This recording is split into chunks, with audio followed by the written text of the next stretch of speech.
Good morning and hello. I am Kenny Polkar, your host of the party, and today is Friday, July 15th, 2022. And here's what you need to know to get your day started and your weekend started. So what is it that happened yesterday? Well, the CPI supports exactly what we heard from the CPI, that inflation is not going away.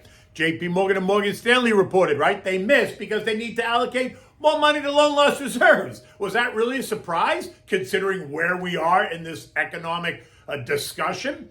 And more bank earnings are due out today. So I expect the storyline is really going to be the same. And I think investors are expecting that now too. The yield curve remains completely inverted. The dollar is up and oil remains under pressure as Joey visits the Saudis today. And what are we having for dinner? Well, after yesterday's very strong PPI report, it's all about the Hamburger Helper because it's cost efficient. And I was asked, by the way, to feature that.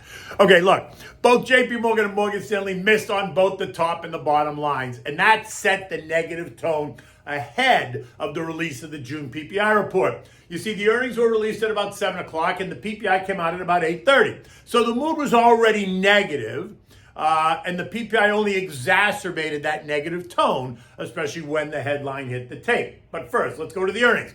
JP Morgan missed estimates, reporting 276 versus the expected 288. Because, well, lower investment banking fees and lower credit card income, right? In addition, they raised loan loss reserves by $428 million by halting and redirecting the share buyback program as they prepared for even more credit defaults given the current hurricane that Jamie Dimon referenced over a month ago. They also took a current $657 million hit last quarter to cover net charge-offs that have already happened, right? Think bad debt. Net interest income is expected to be up, think rising rates, that's good, but revenues on the top line still missed, right? $31.6 billion versus $31.9, leaving earnings per share 8 cents lower than what analysts had predicted.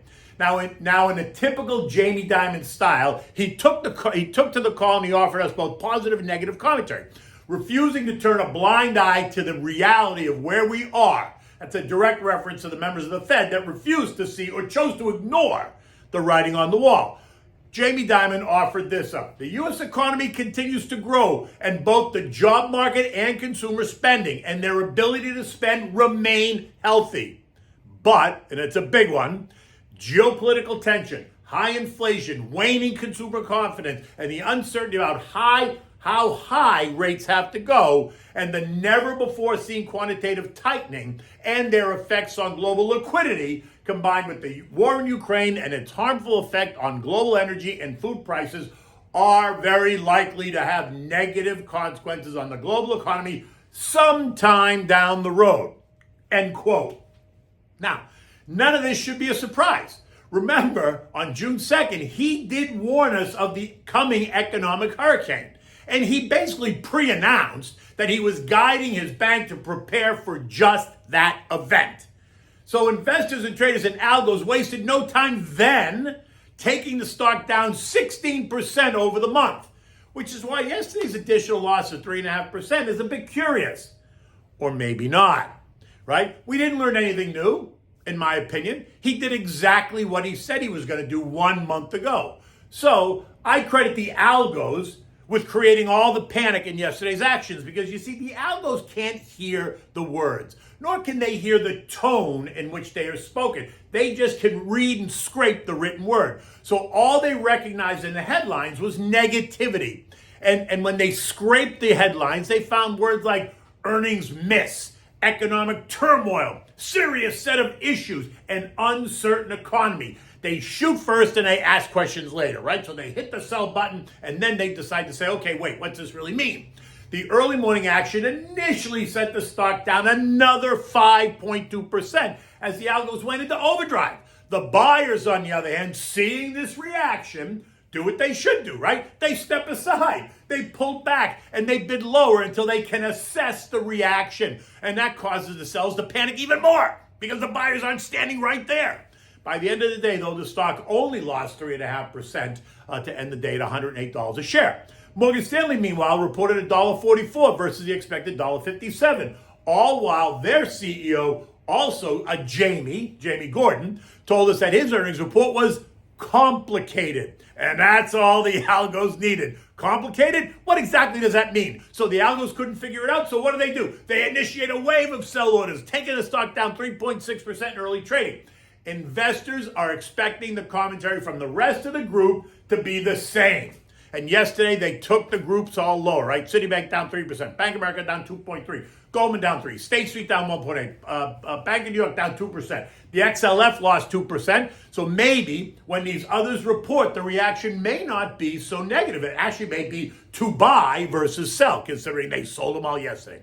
And then at 8:30, we got the PPI report and realized that prices at the producer level in June rose by 1.1% month over month versus the expected 0.8. While prices year over year rose at 11.3% versus the expected 10.7%. If you take out food and energy, they rose as expected, plus 0.4 and 8.2% year over year. And that news only added to the early morning sell pressure. Dow futures plummeted, falling more than 500 points, dragging the others down with it. It felt ugly, and it was, because then the conversation immediately turned to what will the Fed do now? The talk of a 100 basis point increase at the end of the month is now a given. But the talk of an intermeeting rate hike, think August, confirms that the shit's about to hit the fan, so the algos wasted no time in running for the exits. As the day progressed, cooler heads prevailed and the markets attempted to recover. By the end of the day, the Dow only lost 145 points, which was a win, or 0.5%. The S&P gave up 12 points. The NASDAQ went positive, rising 4 points. The Russell gave up 18 points, while the transports lost 36 points, or 0.3%. Treasuries across the curve remain inverted. The 2s are yielding 3.08, the 5s are yielding 3.006, and the 10s are yielding 2.9%, giving the recession argument more life. The dollar continues to rise, and that continues to cause disruption amongst the commodities. But don't expect this to go away anytime soon. Rising interest rates are going to attract foreign investors, and that's going to cause demand for and value of the U.S. dollar to continue to rise. Yesterday, the index closed up another 0.6% to end the day at 108.65. Expect to hear more about how the strength of the dollar negatively impacts revenues for the big multinationals, something I think is a bit overdone. Because any CFO or analyst worth his or her or they weight in gold understands this dynamic and should adjust for it in their estimates. So earnings that miss due to currency issues are not really that negative for me, right? It just suggests that it's kind of a moving target. It is what it is. Earnings that miss because of a fundamental change in the story is what you should be concerned about as a long-term investor, right? If the story doesn't change, and it's just a currency issue, in my mind, that's not an issue to sell the stock. That's me.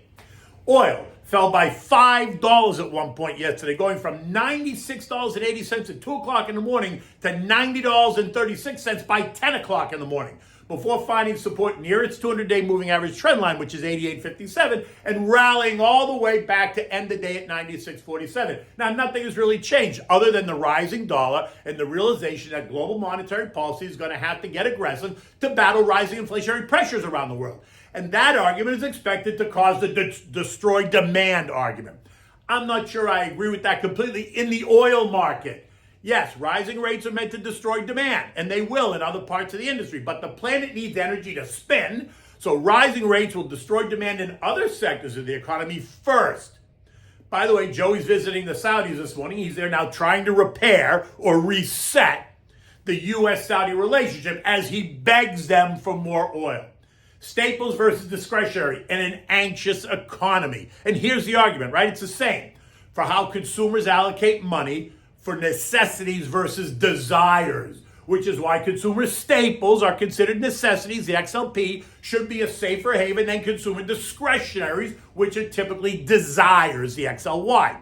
In fact, the staples were up yesterday while discretionary was lower. Year to date, the XLP is off by 5.7%, while the XLY is off by 30%, kavish? In addition, consumer staples are a big divvy payer, right? So they pay you for owning them, and that supports the total return story. In the end, on the year energy, the XLE is still up 21%. far and away the best performer of the 11 major S&P sectors. Consumer discretionary, XLY, and communications, XLC, are tied for last place, both down 31% year to date. Industrials, tech, financials, basic materials, and real estate are all down more than just a little bit over 20% year to date, while healthcare, XLV, is down 9%, and utilities, XLU, are off by 3% year to date, right? Kind of considered a safe haven and a big divvy payer.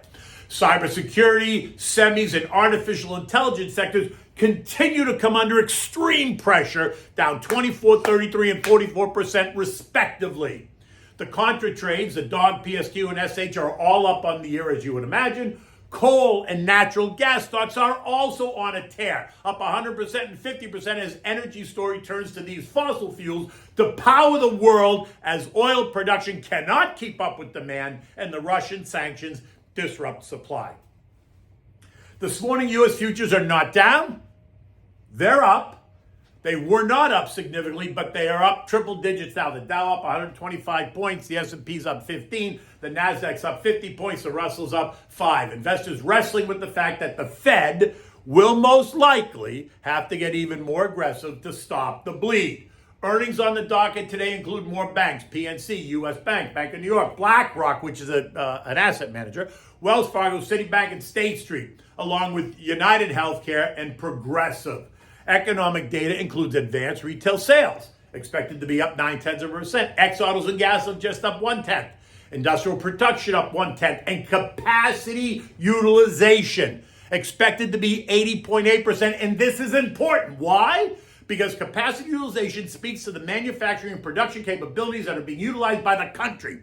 A reading of 80 plus suggests that we are beginning to stretch the limits of capacity, and that means that in order to control being stretched too far, companies will raise prices, which will feed into inflation and to try to slow demand and take the pressure off. Did you understand that? Companies will raise prices to slow demand. Sound familiar? Think raise interest rates to slow the economy, right? That's destroying demand. European stocks have begun the day moving higher. Markets across the zone are up between 0.4% France to 1.2% in Italy. Investors there are also now focused on the start of earnings season, both in Europe and here in the United States. In addition, expect more chatter surrounding what the European Central Bank is going to do with their monetary policy decision later this month. Remember, their interest rates are still negative, while inflation is more than 9% across the region. This week, we've seen rate increases across a range of central banks: Canada, South Korea, New Zealand, Singapore, the Philippines, and that puts more pressure now on the Fed, right? The latest data puts more pressure on the Fed, and the ECB is going to have to make a move sooner rather than later. The only question is, at what pace will she move? Is it going to be gentle or is it going to be bigger? The S&P closed at 3790 yesterday after trading as low as 3721. Earlier in the day, after we got that PPI report, right? Early in the morning, in the earnings of JP Morgan and Morgan Stanley and all the talk and discussion. The rally back was impressive, but it would have been more impressive if the indexes actually ended in positive territory. The action this morning is suggesting a better day. I guess the tone will be tied directly to what we hear from today's banks and what we hear from the economic data. We remain in that 3,600, 4,000 trading range. As noted, I suspect that we're going to test and hold the 3,600 level later on, but let's just see. Okay, so what's for dinner tonight? So yesterday, after the PPI report, one of my readers, tweeted at me that I should feature Hamburger Helper because it's very, very cost efficient. And I laughed and I go, you know what? That's actually a great idea. And so yesterday, I put up potatoes and eggs because you could eat that for breakfast, lunch, and dinner. And it is an economical alternative, right? But then when this guy suggested that I do the Hamburger Helper, right? The Betty Crocker Hamburger Helper Happy Meal, I thought it was such a great idea. So I looked it up. You can buy a box of Hamburger Helper, the mix, for $1.49 on Amazon. If you add in the pound of ground beef for $5, you can feed a family of four for $6.49.